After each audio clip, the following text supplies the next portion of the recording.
Good morning, all of you. Today I'm again here with one more important topic of your syllabus, that is the mole concept. And this concept is very important for your syllabus, not only for syllabus, even your competitive examination. And this mole concept play a very important role for you. Clear? याद रखिएगा, इसके जितने भी numericals आप अच्छे से practice करोगे उतना ज़्यादा बेनिफिट आपका होगा आपके एग्जामिनेशंस के अंदर. ठीक है, इन ऑल यूटीज, इन और half yearly and annual examination and for all competitive examinations आपको मोल बहुत अच्छे से पढ़ के चलना है. क्लियर? इस मोल कॉन्सेप्ट को शुरू करने से पहले मैं कुछ और सब टॉपिक्स यहां कवर करूंगा. उन सब टॉपिक्स के बिना मोल कॉन्सेप्ट को स्टडी करना हमारे लिए यूजलेस हो जाता है. आउट ऑफ ऑल दीज सब topics of the mole, and first of all I am taking here the relative atomic mass. जो पहली टर्म अंडर दिस हेडिंग में कवर करूंगा that is the relative atomic mass. अब ये relative atomic मास का मतलब क्या होता है? याद रखिएगा, it is very difficult to calculate the mass of an atom because the atom is very small. The problem was finally solved by Avogadro hypothesis. मैंने यहां पर एक सेंटेंस पढ़ा कि हम किसी भी एटम का मास डिफिकल्टी क्यों फील करते हैं जब उसकी कैलकुलेशंस करते हैं. तो this difficulty arises due to the very very small size of the atom. जितना ज्यादा एटम इतना छोटा होता है कि इस माइक्रोस्कोपिक एटम के मास को कैलकुलेट करना हमारे लिए बहुत ज्यादा डिफिकल्ट हो जाता है. क्लियर? तो इस डिफिकल्टी को ओवरकम करने के लिए एवागाद्रो ने एक एक्सपेरिमेंट परफॉर्म किया. एक एक्सपेरिमेंट एवागाद्रो ने परफॉर्म किया. क्या था वो एक्सपेरिमेंट? बेसिकली जैसे कि उस एक्सपेरिमेंट में क्या लिया गया, एक सिलेंडर लिया गया और इस स्पेसिफिक साइज के सिलेंडर में सबसे पहले H2 गैस को फिल कर दिया गया. क्लियर? आपको मालूम है इस सिलेंडर की सब डायमेंशन कांस्टेंट है. तो H2 गैस का वॉल्यूम ले लिया, suppose it was the VH2. अब मैंने इस सिलेंडर में से इस H2 गैस को रिमूव किया. रिमूव करने के बाद अब इसी एम्प्टी सिलेंडर के अंदर अब मैं सेकेंड टाइम में O2 गैस को फिलअप कर रहा हूं. O2 और H2 गैस की प्रॉपर्टी में कोई भी सिमिलरिटी नहीं होती. O2 और H2 गैस की प्रॉपर्टी में कोई सिमिलरिटी नहीं है. And we will try to calculate the volume of the O2 gas occupied here. अब मैंने सिलेंडर को फिर से खाली कर लिया, वही सेम सिलेंडर है. अब मैंने O2 गैस को वेनिश आउट कर दिया. Now in the third case I am filling here the N2 gas, और N2 का वॉल्यूम भी मैंने VN2 निकाल लिया. अब मुझे आप तीन बार बताइए कि एक H2 गैस आपके पास है, एक O2 गैस आपके पास है, एक N2 गैस आपके पास है. क्या इन तीनों गैस की प्रॉपर्टी में कोई सिमिलरिटी है? No. And this is the heavy gas, this is the lightest known gas. And ऐसी सिचुएशंस के अंदर याद रखिएगा, जब हम इस कॉन्सेप्ट को इंप्लीमेंट करेंगे तो तीनों गैस की प्रॉपर्टी में कोई सिमिलरिटी नहीं है. तो क्या इनके वॉल्यूम के अंदर भी कोई सिमिलरिटी होगी? नहीं होनी चाहिए. But against this prediction the volume of these three gases were equal to each other. And this experiment performed by the Avogadro's. तो एवागाद्रो ने अपने एक्सपेरिमेंट में तीन गैसेस को लिया और तीन गैसेस को लेने के बाद इस एक्सपेरिमेंट में तीनों गैस के वॉल्यूम एक दूसरे के इक्वल आए थे. तो on the basis of this experiment Avogadro conclude that कि इक्वल वॉल्यूम तीनों गैस का वॉल्यूम एक दूसरे के इक्वल है. जब तीनों गैस का वॉल्यूम एक दूसरे के इक्वल है तो उनके अंदर नंबर ऑफ पार्टिकल्स जो उस वॉल्यूम के लिए रिस्पॉन्सिबल है वो भी इक्वल हो जाएंगे. And this experiment is basically performed by the Avogadro's. और उसी एवागाद्रो हाइपोथेसिस के बेस पर हम क्या कंक्लूड करते हैं? Equal volume of the different gases under similar condition of temperature and pressure equal to each other. Is it clear? तो this is the first concept जो मैंने मोल हेडिंग के अंदर कवर किया थी, जिसको रिलेटिव एटॉमिक मास कहते हैं। अब इसी बात को हम एग्जाम्पल समझेंगे। When we take the equal volume of the hydrogen gas, oxygen gas and मैंने गैस का और भी नाम लिया था N2 गैस का, और जब इन सबको एक सिलेंडर में फिल करते हैं तो आप याद रखिएगा इनके मासेस का रेशो कितना आएगा, 1:16, क्योंकि आपको मालूम है H2NO2 गैस के वॉल्यूम के बीच में जो रेशो होगा 1:16 होगा। And this means that the volume of the oxygen is 16 time heavier than a volume of the hydrogen. याद रखिएगा। तो सबसे पहले ये जो कॉन्सेप्ट बताया था रिलेटिव एटॉमिक मास का, उसमें एवोगाद्रो के इसी कॉन्सेप्ट को हमने यूज किया। एंड ओवरऑल किसी भी एटम के मास को हम जब डिफाइन करेंगे, अब जो सेकंड टर्म यहां आ रही है उसका नाम है atomic mass. In the beginning the atomic mass of all the element were obtained by comparing with the mass of the hydrogen. हम किसी भी गैस के मास को कैसे कंपेयर करते हैं? मान लीजिए सबसे लाइटेस्ट नोन एलिमेंट हमारे पास हाइड्रोजन है, और मैंने किसी भी अननोन गैस X को इस H2 से कंपेयर किया, तो मान लीजिए ये X इस H2 से 10 टाइम्स हैवियर है। तो याद रखिएगा इस X का वॉल्यूम जो हो जाएगा, जो मास हो जाएगा, वो हो जाएगा आपका 10 AMU। क्या हो जाएगा? 10 AMU। क्या मतलब हुआ? जो सबसे पहले हम कंपेयर कर लेते हैं H2 के मास को X से, हम किसी भी Y एलिमेंट के मास को H2 से कंपेयर करेंगे, हम किसी भी Z एलिमेंट के मास को H2 से कंपेयर करेंगे। तो तीनों को कंपेयर करने पर मान लीजिए X इससे 10 टाइम हैवियर है, Y इससे 50 टाइम हैवियर है, और सपोज Z इससे 70 टाइम हैवियर है। तो याद रखिएगा जो X का मास होगा वो 10 AMU हो जाएगा, Y का मास 50 AMU हो जाएगा, और Z का मास सपोज 70 AMU हो जाएगा। एंड दीज कंपेरेटिव मासेस जो हमने H2 से कंपेयर करे हैं उसको आप क्या बोलते हैं? रिलेटिव एटॉमिक मास। तो याद रखिएगा रिलेटिव एटॉमिक मास वो पहला कॉन्सेप्ट है जिस कॉन्सेप्ट को हमने एवोगाद्रो हाइपोथेसिस की हेल्प से कंपेयर करना सीखा, क्योंकि एक छोटे से माइक्रोस्कोपिक एटम का मास कैलकुलेट करना बहुत ही डिफिकल्ट टास्क होता है हमारे लिए। बाद में हाइड्रोजन के कंपेरेटिवली हमने कार्बन को यूज करना शुरू कर दिया। क्यों यूज करना शुरू कर दिया? क्योंकि कार्बन मोस्ट फंडामेंटल एलिमेंट होता है यूनिवर्स का। आप सभी ने 10th क्लास के अंदर स्टडी किया है कि जब हम 1H1 प्लस 1H1 को कंबाइन करते हैं तो हीलियम बनता है, इसको न्यूक्लियर फ्यूजन रिएक्शन कहते हैं। और जब हीलियम और हीलियम आपस में कंबाइन करते हैं तो they will combine to form the carbon. लेकिन जब कार्बन और कार्बन कंबाइन करेंगे तो वो कार्बन ही बनाएंगे।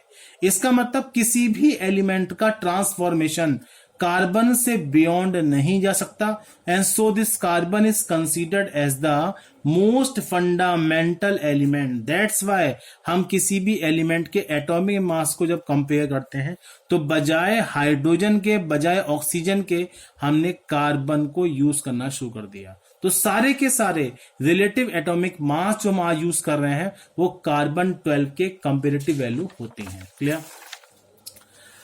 Is it clear? आज के टाइम में किसी भी एलिमेंट के एटॉमिक मास को हम ज्यादा बेटर वे में कैलकुलेट करना सीख चुके हैं। जिस डिवाइस को हम आजकल यूज करते हैं किसी भी एलिमेंट के एटॉमिक मास को कैलकुलेट करने के लिए, उसका नाम है मास spectrometer. And this is the very important device by which we can accurately calculate the atomic masses of the different element. Clear? जैसे एग्जाम्पल के फॉर्म में मैंने यहां पर क्लोरीन लिया। क्लोरीन 17Cl35, 17Cl35 एक आइसोटॉप्स है क्लोरीन का, 17Cl37 दूसरा आइसोटॉप्स है। जब आप नेचर में इनके अबंडेंस की बात करेंगे तो ये नेचर में 3 टाइम ज्यादा होता है और ये इसका 1 टाइम है। तो इसके इनका जो अबंडेंस है उनका रेशो 3:1 होता है। ठीक है, तो ये जो नेचर के अंदर इनकी क्वांटिटी है उसका रेशो मैंने यहां एस्टिमेट किया। जब मास स्पेक्ट्रोमीटर की हेल्प से, जब आप मास स्पेक्ट्रोमीटर की हेल्प से इनके मास को कंपेयर करेंगे, the average atomic mass of the chlorine would be 35 into 3, इसका 35 इसका मास है, 3 इसका अबंडेंस है, 37 इसका मास है, ये इसका अबंडेंस है, अपॉन 3 प्लस 1 इनकी रेशो का सम नीचे, तो ये निकल के आएगा 35.5 एंड दिस 35.5 AMU, मतलब सिंपली U जो हो जाएगा, and this is the average atomic mass of the element is there. Is it clear? तो मोल कॉन्सेप्ट को एक्सप्लेन करने के लिए सबसे ज्यादा इंपॉर्टेंट टर्म जो होती है that is the relative atomic मास। कुछ और भी टर्म्स हम यहां पर कवर करेंगे, जैसे कि ग्राम एटॉमिक मास, जैसे कि ग्राम मॉलिक्यूलर मास, जैसे कि formula mass, gram formula mass and equivalent mass. तो ग्राम एटॉमिक मास तो मैं मोल कॉन्सेप्ट के साथ ही कवर कर लूंगा, ग्राम फार्मूला मास भी, मॉलिक्यूलर मास भी मैं कंपेयर करूंगा, वो मोल कॉन्सेप्ट के साथ ही कवर कर लेंगे, and formula mass and gram formula mass भी हम कवर करेंगे। लेकिन एक टर्म मैं यहां सबसे पहले ले रहा हूं जिसका नाम है equivalent mass, and this equivalent mass is equal to atomic mass of element upon valency. क्या मतलब होता है? किसी भी एलिमेंट का जो इक्विवेलेंट मास होता है वो किसके इक्वल होता है? Equivalent mass is equal to atomic mass of the element और उस एलिमेंट की वैलेंसी। तो this is the part is there. अब ग्राम एटॉमिक मास जिसको मैं शॉर्ट में GAM बोलता हूं, ग्राम मॉलिक्यूलर मास जिसको हम शॉर्ट में GMM बोलेंगे, and this formula mass and gram formula mass जो हम यूज कर लेंगे वो मोल कॉन्सेप्ट के साथ ही कवर करके चलेंगे। तो I think up to this topic जो आपने gram atomic mass, relative atomic mass और AMU का बेसिक कॉन्सेप्ट आपने समझ लिया है। अब मैं सीधे सीधे जिस टॉपिक पे आ रहा हूं उसका नाम है मोल कॉन्सेप्ट। एक्चुअल में मोल कॉन्सेप्ट एक नंबर होता है, जैसे आपने बोला कि 12 इज इक्वल टू 1 डजन्स, ठीक है? तो जो डजन्स होता है, एक डजन्स के अंदर कितनी क्वांटिटी होती है? 12। तो नंबर की यूनिट क्या होती है? मोल। जैसे 12 को हम 1 डजन्स कह सकते हैं, 12 को हम 1 डजन्स कह सकते हैं, ऐसे ही हम मोल कॉन्सेप्ट को भी एक कांस्टेंट के फॉर्म में यूज करते हैं जो डिफरेंट एलिमेंट के लिए बेसिकली यूज की जाती है। Is it clear? अब सबसे बड़ी बात, मोल की क्या सिग्निफिकेंस है? मान लीजिए मेरे पास एक फार्मूला मैंने आपको दिया, मैंने बोला कि लैब में जाइए और CO2 गैस की सिंथेसिस करिए। बेसिक फार्मूला क्या होता है? C plus O2 give rise to CO2। तो C plus O2 give rise to CO2 में आपको 12 AMU कार्बन कैलकुलेट करना है, 32 AMU O2 कैलकुलेट करना है, जिससे 44 AMU CO2 गैस के बन जाएंगे। अब 12 AMU कार्बन के कैलकुलेट करना क्या आपके लिए पॉसिबल है? 32 AMU O2 के कैलकुलेट करना आपके लिए पॉसिबल है? किसी भी एक ऐसी डिवाइस का नाम बता दीजिए जिसके थ्रू आप 12 AMU कार्बन के कैलकुलेट कर लो, आप 32 AMU O2 के कैलकुलेट कर लो और 44 AMU CO2 के बना दो। This is impossible for us. इसको बनाना, इसको करना हमारे लिए बहुत इम्पॉसिबल जाता है। अब हम क्या काम करेंगे? हम एज्यूम कर लेंगे कि 1 AMU is equal to 1 gram. 1 AMU is equal to what? 1 gram. जब एक AMU 1 ग्राम के हमने इक्वल मान लिया, आपने बहुत से बेसिक फार्मूले पहले भी पढ़े हैं फिजिक्स केमिस्ट्री के अंदर, आपने बोला कि A is directly proportional to B। You are saying that A is directly proportional to B। आपने इसको आगे क्या लिखा? A is equal to B। आपने इसे क्या लिखा? A is equal to B। लेकिन इसको जब इसके इक्वल माना है तो साथ में कोई ना कोई आप कांस्टेंट लेके आते हो, नहीं आते हो? मैंने यहां पर क्या कह दिया कि 1 AMU is equal to 1 gram. 1 AMU is equal to 1 gram. तो जब 1 AMU 1 ग्राम के इक्वल है तो साथ में कोई ना कोई कांस्टेंट लेके आओगे, and this constant is taken as mole. तो this 1 mole is used as a constant, जो हमें यह बताता है कि हम AMU को SI सिस्टम ऑफ मेजरमेंट में कन्वर्ट करके लेके आ रहे हैं। 1 AMU इज इक्वल टू 1 ग्राम, जो SI के कंपेरेटिव वैल्यू हम यहां पर बता के चले हुए हैं। तो mole concept is that concept जिसकी हेल्प से आप AMU का रिलेशन SI सिस्टम से करोगे। अब कितना आसान आपके लिए जाता है। मैंने लिखा था कि C plus O2 give rise to CO2। ये था आपका 12 ग्राम, 12 AMU। ये था आपका 32 AMU और ये होना चाहिए 44 AMU। अब कितना एक आसान है, आप 12 ग्राम कार्बन वे कर सकते हो, आप 32 ग्राम O2 वे कर लोगे, क्योंकि 1 AMU is equal to 1 gram, तो 12 AMU इज इक्वल टू 12 ग्राम के इक्वल होगा। 32 AMU इज इक्वल टू 32 ग्राम के इक्वल हो जाएगा, एंड 44 ग्राम CO2 को वे करना हमारे लिए पॉसिबल हो जाता है। सो वी कंक्लूड दैट कि जो बेसिक सा रिलेशन हमारे लिए मोल का निकल के आया वो ये आया। अब डेफिनेशन पॉइंट ऑफ व्यू से मोल कॉन्सेप्ट क्या होगी? A mole of hydrogen atom means 6.022 into 10 to the power 23 atoms of hydrogen, whereas a mole of hydrogen molecules means 6.022 10 की power 23 molecule of hydrogen, और 2 into 6.022 10 की power 23 atoms of hydrogen is there। ये जो definition निकल के आई है, जो इसमें आपने 6.022 यूज किया है, एंड इसको आप एवागाद्रो कांस्टेंट या फिर एवागाद्रो नंबर बोलते हैं। क्लियर? एंड ये नंबर कहां से क्रिएट हुआ? मैंने बता दिया, जब equal volume all the gases containing equal number of particles. अभी अभी मैंने रिलेटिव एटॉमिक मास में एक टर्म यूज करी थी आपके लिए, जिसका नाम था रिलेटिव एटॉमिक मास। तो रिलेटिव एटॉमिक मास का जो बेसिक सा मीनिंग है वो ये है कि किसी equal volume of all the gases having equal number of particles.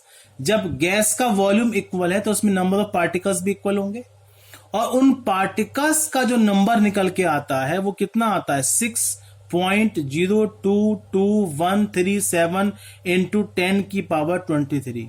ये 7 डिजिट तक सिग्निफिकेंट होता है, जिसको हम समराइज्ड करके लिख लेते हैं 6.022 into 10 to the power 23, and this is the number of atom जो इक्वल वॉल्यूम ऑफ गैसेस के अंदर नंबर ऑफ एटम्स होते हैं किसी भी एलिमेंट के लिए। तो इसको आप एवागाद्रो कॉन्सेप्ट कहते हैं।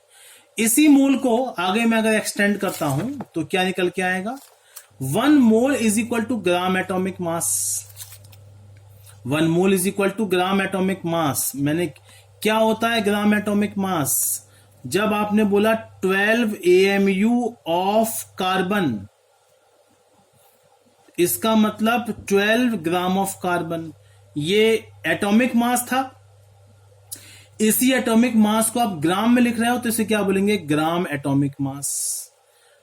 1 mole is equal to Avogadro number. 1 mole carbon के अंदर, मतलब 12 ग्राम कार्बन के अंदर कितने पार्टिकल्स होंगे? 6.022 into 10 to the power 23 atom. जब मोल को मैं कांस्टेंट लेके चला हूं तो 1 मोल की जो वैल्यू निकल के आती है वो इतने एटम्स के इक्वल होती है। अगर कोई मॉलिक्यूल मैंने लिया, H2 मॉलिक्यूल है, तो H2 मॉलिक्यूल का मास 2 AMU हो जाएगा। ये एक मॉलिक्यूल्स का मास है। जब इसी मास को आप ग्राम में एक्सप्रेस करेंगे तो इसे इक्वल टू 2 ग्राम, तो इसे क्या बोलेंगे आप? Gram molecular mass. तो 1 mole of any molecule is equal to gram molecular mass. एक कंडीशन हमारी होती है STP condition, standard temperature and pressure. इस STP कंडीशन के according 1 mole is equal to 22.4 litre, और या इसको ml में कन्वर्ट कर लीजिए तो 1 mole is equal to 22,400 ml। तो this is the final quantity for that. तो these are some relations. 1 mole is equal to gram atomic mass, 1 mole is equal to Avogadro number, 1 mole is equal to gram molecular mass, 1 mole is equal to 22.4 litre STP conditions पर किसी भी gas के volume के equal हो जाता है। Ionic compound की अगर मैं बात करता हूं तो किसी भी आयनिक कंपाउंड के लिए 1 मोल को कैसे डिफाइन करेंगे? 1 mole of an ionic compound is defined as that amount of the substance which has mass equal to gram formula mass of the element। बहुत ही सिंपल है। मैंने बोला 1 mole of NaCl। NaCl एक आयनिक कंपाउंड है। NaCl is a ionic compound. तो 1 मोल किसके equal हो जाएंगे? 58.5। अभी 58.5 कहां से आया? ये इस फार्मूला का मास है। सोडियम का मास 23, क्लोरीन का मास 35.5, ये आएगा 58.5 AMU, and this 58.5 AMU is equal to the formula mass of NaCl, जो उस एलिमेंट के 1 मोल के इक्वल हो जाता है।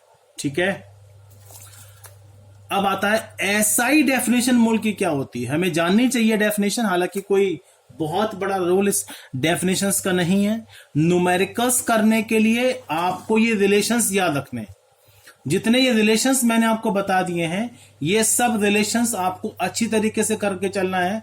मैं नेक्स्ट वीडियो में डेफिनेटली कुछ न्यूमेरिकल्स लेके आऊंगा इन्हीं रिलेशंस के ऊपर बेस्ड। क्लियर।